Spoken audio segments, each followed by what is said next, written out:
Chapter 2. You can take this garbage and shove it up your. The final epithet was lost in the crash and clang of dishware and dinner tray meeting hard tile floor. Mashed potatoes, peas, and meatloaf slid across the broad expanse of white, followed closely by a pot of tea and a dish of custard. The girl who had just placed the tray on the bed table turned an astonished face toward the nurse in the doorway. Mary Clayton sighed wearily. I should have warned you about Mr. Harris, Lisa. He doesn't think much of the pig slop, the elderly man snorted, banging the rail on the side of his bed. Nothing but pig slop in this place. Where's my Maggie? Maggie, look what they're trying to feed me. Lisa Hemming braved a smile as she turned back to the patient. It's okay, Mr. Harris. You don't have to eat this if... Maggie knows what I like, he snapped. Maggie knows. He looked past her toward the doorway and called, his voice cracked and thin. Maggie, where are you, girl? Nurse Clayton clucked softly and moved toward the bed. Now, Mr. Harris, you know Maggie isn't here, remember? The old man turned to her, his lower lip quivering. She's not here?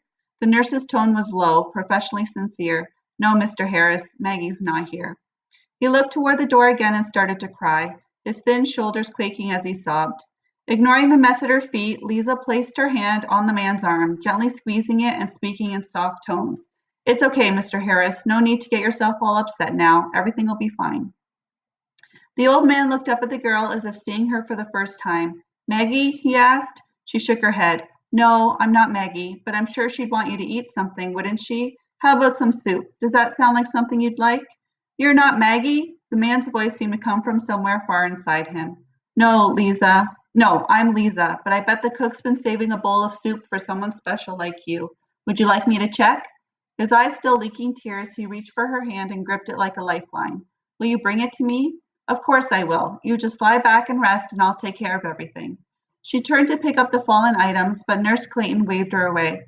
I'll look after this. It's my fault for not warning you in the first place. You go see about that soup. 30 minutes later, the nurse poked her head in the door again to see the teenager sitting by Mr. Harris's bed, chatting softly as she spooned the last of some chicken broth into the elderly man's mouth.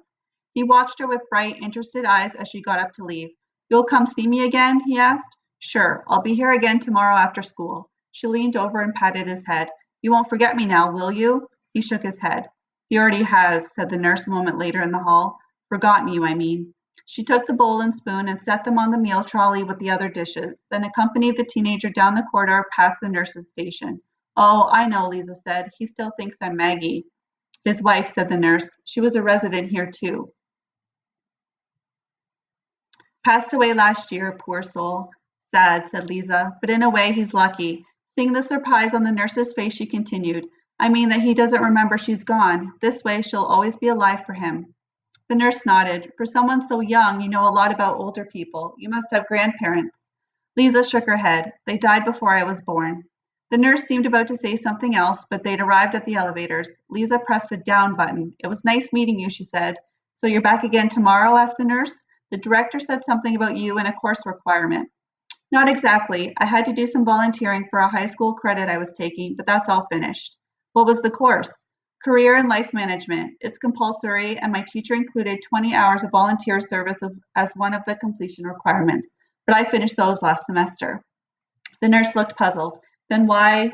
Her unasked question hung in the air. Lisa hesitated, wished she'd been able to leave before the questions began. Then, I just really enjoyed doing it. When I finished at the Children's Hospital, they put me in touch with the director here at Silver Meadows, and she said she could use me. Can we ever? We've really been short-staffed since the government cut back our funding. But why'd you choose this place? Lisa looked back in the direction of Mr. Harris's room, a sudden throb of sadness catching her unaware. She took a hard breath, used it to force back the feeling, then turned to the nurse. I can't stand the thought of someone being... She paused, groping for a word. Helpless. Trapped in a room. I spent time with some kids like that at the Children's, and it really felt good when I could take their minds off being there.